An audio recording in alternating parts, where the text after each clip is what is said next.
Hello, dear listeners. Today we are super happy to have with us Roberto Capodieci. I'm always trying to make the best to pronounce your name properly. And Roberto, welcome, first of all. Thank you. So, And thank you for having me here, show. welcome. So, before we start with the questions, you may want to tell us what type of business you are running, for how long. Sure. I've been working in the world of IT since I was a little kid. And working, I mean it, I've been coding video games, doing application software, ERP, optical archiving of document, marble cuttings for numeric control machine, the whole 9 yards. So in the past 15 years, I'm into decentralization, so decentralized system, blockchain in the past 11, 12 years specifically. And so I do consulting. I manage a team for implementation of decentralized systems. What they Uh, are, big question mark, but I can explain that too. and for how long have you been a business owner, an entrepreneur? All my life. I All your think life? I've been employed for 10 months in my whole life only for a request of my ex-wife that wanted me to be an employee and not a business owner. It didn't really work out well, but has been an experience as well. Oh, I always you ran have my to own try. business. Okay, okay. So let's start with the first question. What up to now has been your biggest success, your biggest triumph as a business owner? Yeah, so people will say my kids love life, etc. But in terms of businesses, I would say that the capacity to come out with the right solution for very particular problems using IT tools, that's the big success. The biggest one of all, I think, the idea conceptualizing an idea is so incredible that I would not dare to use anybody else's money to prove it right or wrong because it's too much of an hazard. I wish I use my money and I prove it right. So, and really solves very particular issues in the technology. So it's a personal satisfaction, I would say. If I would like to look at public thing satisfaction when I was very young, 20 something, I got an email from the President of the United States congratulating me for work I did with the FBI. Then I've been invited in important talk show and other things, has been quite an experience as well, but different kind of success, I would say. I think not anyone can say that he or she got a letter from the President of the United States to say thank Yeah, you. there is That's a something cool one. strange about me. There is Barack Obama is following me on Twitter for some reason since he was the president. I don't know why. I didn't follow him back. There Oh, are there are a lot of very strange cases, but so much set it up and Clinton sent me thank you. It was a very particular combination of things. There was not yet a force to investigate online crimes because it was very early days of the internet.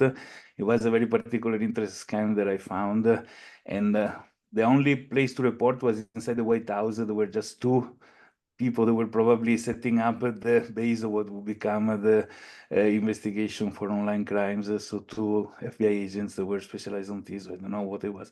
And probably it is end up in some discussion. I doubt that the president himself wrote the email, but probably somebody in his name for him did. It's pretty neat. It See, was see, quite a satisfaction. it sounds cool, right? It is for sure. So, but interesting. Why did they come to you? Because you are definitely not a US citizen. And I went to them. They didn't come to me. I found the crime.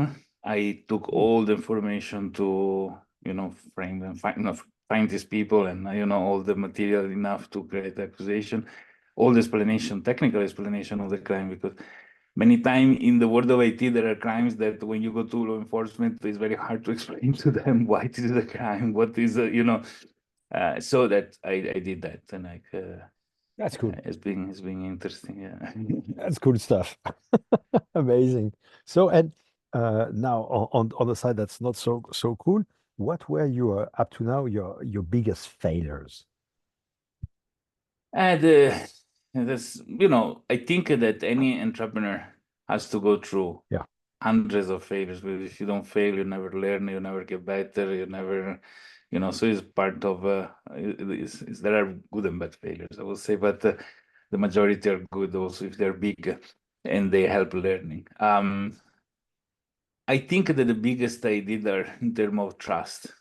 trusting too much people that I work with, Okay. and not seeing behind that maybe there were bad intention, lies, another thing which cause big trouble to the rest of the company. So sometimes put too much human aspect inside the Mm. work with the wrong people. I mean, there is people that deserve the total respect, the people that take advantage of you, and people that lies just to get out of situation, creating bigger trouble. So it should be double checking everything, and I didn't. So that's I think the biggest. It caused a few $1 million damage to me. This thing. Ouch. So he had an actual damage, an actual failure. But it's more the heartbroken aspect to see the people that you trusted a lot, that you gave your Mm. soul to, they took advantage of you. So you feel you failed in terms of believing, and also on the practical term for the financial consequences, right? Yeah. Yeah, you're not the first one saying that that comes back very, very often. That I mean, not only on the podcast, but with people I'm talking to, that trust issue, that the human part of I think being a that business owner. yeah, by in general, profiling human, you can be a business owner and being very cynical and looking at things. So you will lose a certain aspect of the social part of running a business, and you gain other, and vice versa. If you're too much on the other side, Mm. you get a lot that the other person wouldn't, but you are exposing yourself to other risks. So Yeah, is how we are as a human. It is applied to love relationship, work relationship, yeah, yeah, yeah, family and all. So yeah. And what else have you learned from your hundreds of failures? well, every time there is a way to make it better. The biggest lesson, unfortunately, I learned that the correct number of business partner in a company is one. So that's that's the only way to be sure that even though there are a lot of downsides, the best things, and this came out. My wife has a small production of spa product, soap creams and things like that, and is in a moment that she will need somebody to help. Mm. And we spoke with some friends that are very good business entrepreneurs. They have hundreds of different business, and they in the conversation come out that you cannot fire business partner, but you can fire an employee.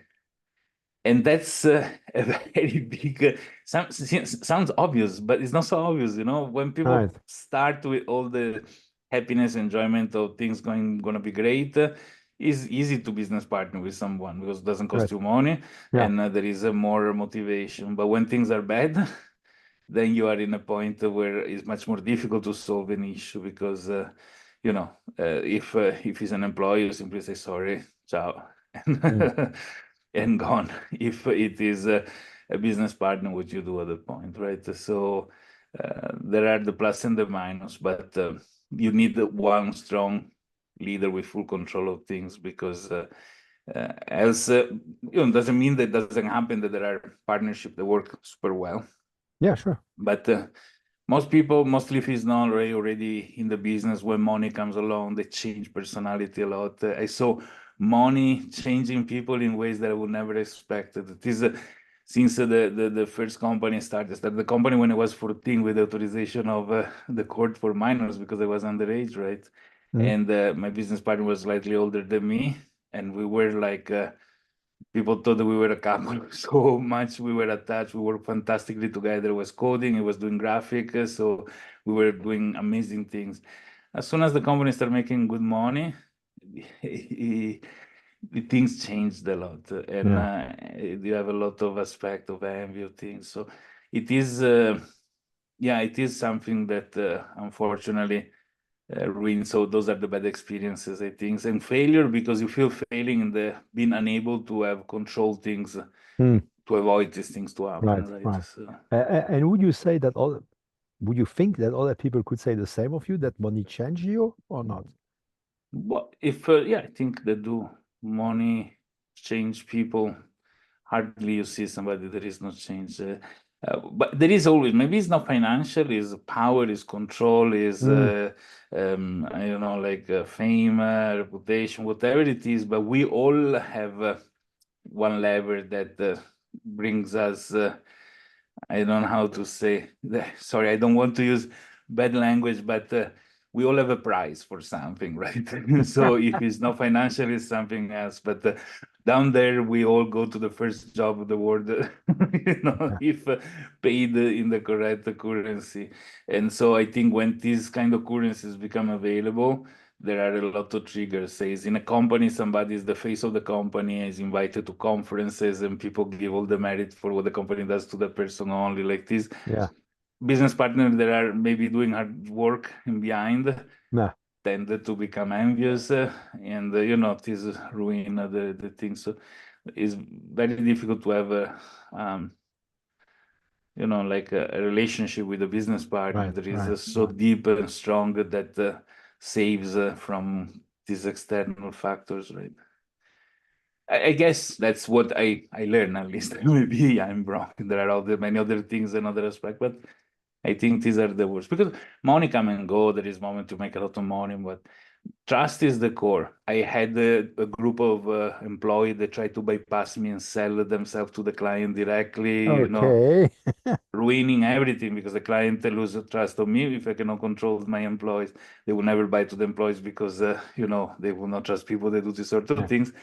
But it happened. I had employees that were working on other people project while being at my office with my computers, with my electricity, naming their project with project of our own client just to hide them.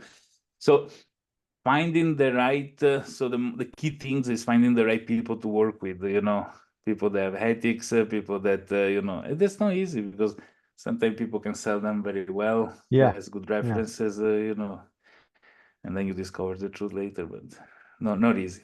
Yeah. And what would you say is the ratio of good versus bad people But you from know your what I say, experience? one bad apple spoil them all, I right? agree. I agree So with you that. have like nine good employees and one is bad, and this bad one managed to get away with it. The other nine things are we stupid? Why this guy, So And there are for among sure. all the people you've met, you work with, you've hired, and so on, what was the ratio? What do you think was the ratio of good versus bad? Depends on the layer.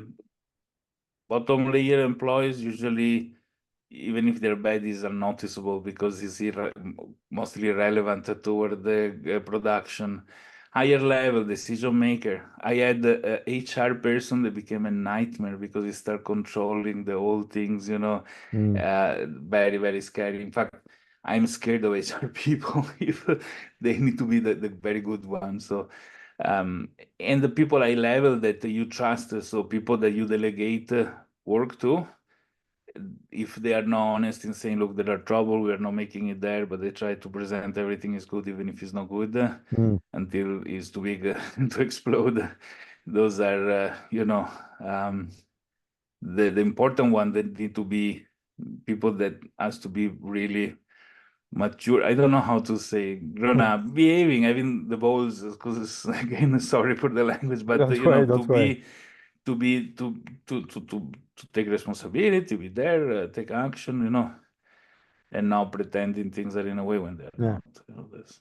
And so you're talking about employees, so people you hire, but don't you Yeah. prefer to go with contractors Well, instead? eventually you learn that you still need to have a set of employees. So you Okay, cannot give to contractor a full project for several reasons. First, because then the client could have gone directly to them. So you need to add your value in the middle somehow. right. Second, because you depend on them at the point. So they really hold you by Mm. I see what you mean. that part of your body because, so in order to be able to outsource, you need to be able to split a large project in hundreds of small pieces, Okay.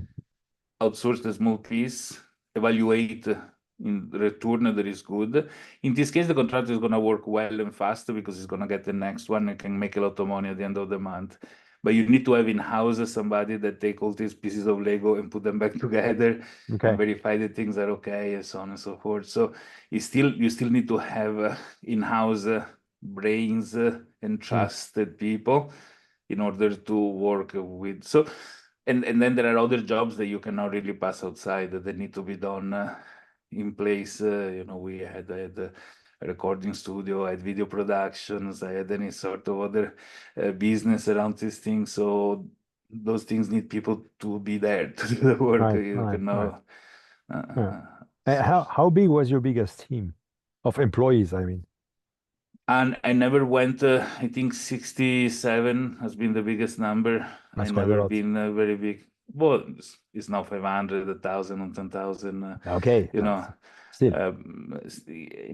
Yeah, I when I was about 20 something, I ended up having offices in three different cities. And my life was in the car, chung, chung, chung, like a flipper ball bouncing between me to check.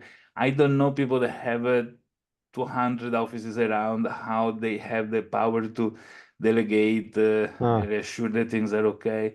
Sometimes an illusion of success is the most dangerous thing. I had when you I have got that. several kind of activities all mixed together. At the end of the month, you're making money. You don't realize the one is losing a lot and the other one that's making a Okay. lot is covering up for the other.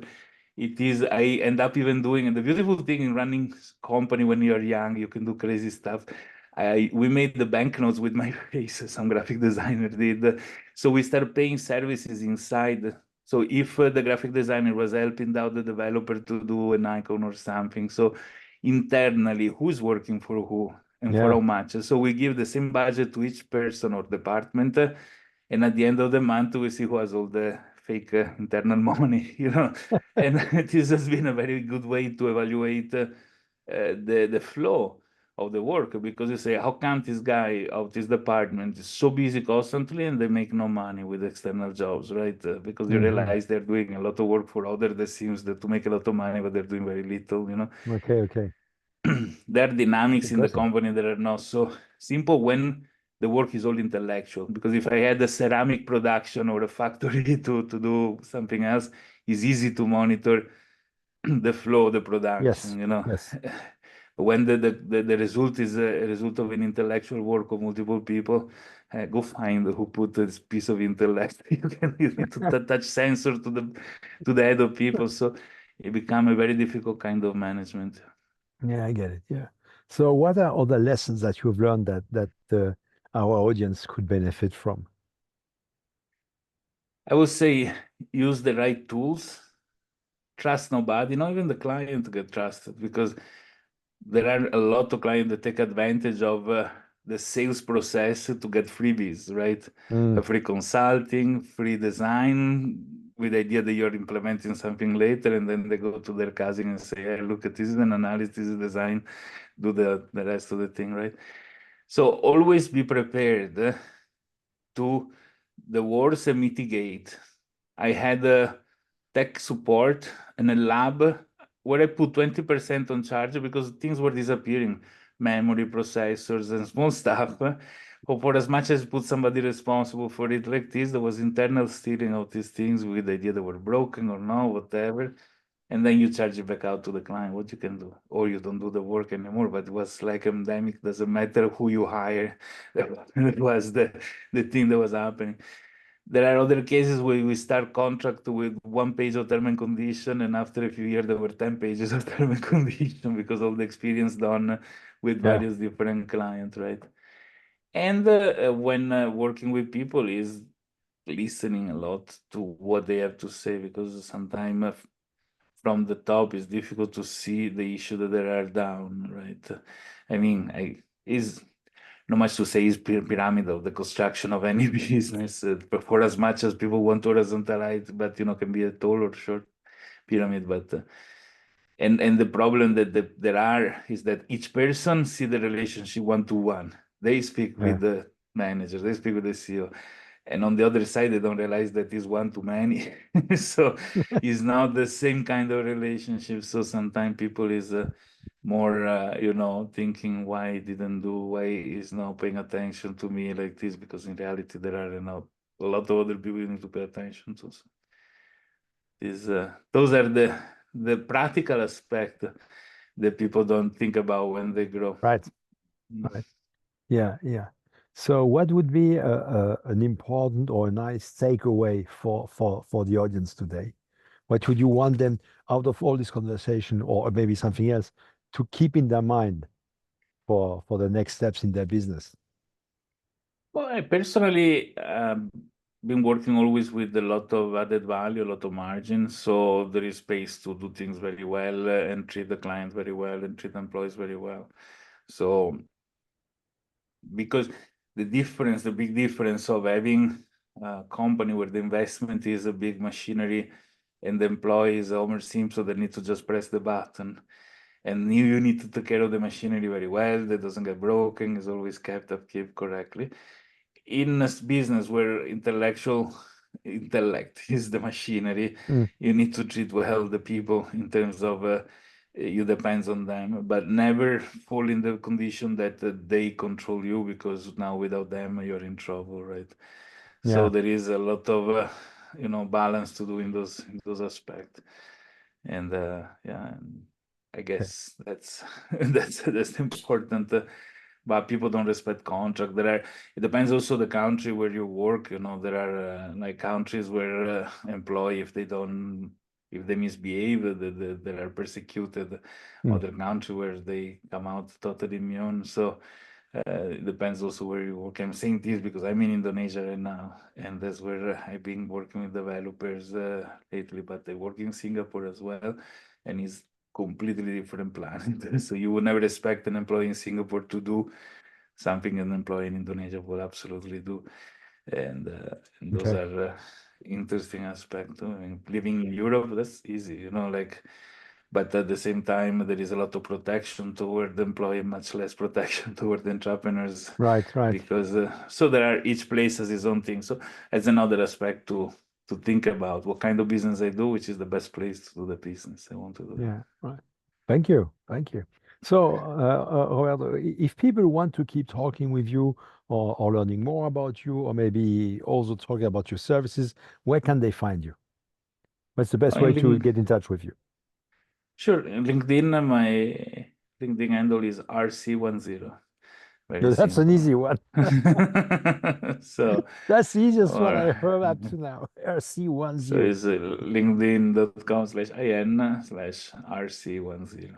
Nice. And or RCX.it. RCX likes Roberto Capo, X is 10 numeral number, because Capodieci, the H is It's this a 10. is 10. So RCX.it, IT because information technology, IT because I'm Italian, that's the country I'm from. Very easy as well, but Okay, excellent. So, guys, get in touch with Roberto. There is a lot to learn from him. So, Roberto, thank you very much for your time. And I think we're thank you all for looking forward to have you back on the podcast very soon. absolutely.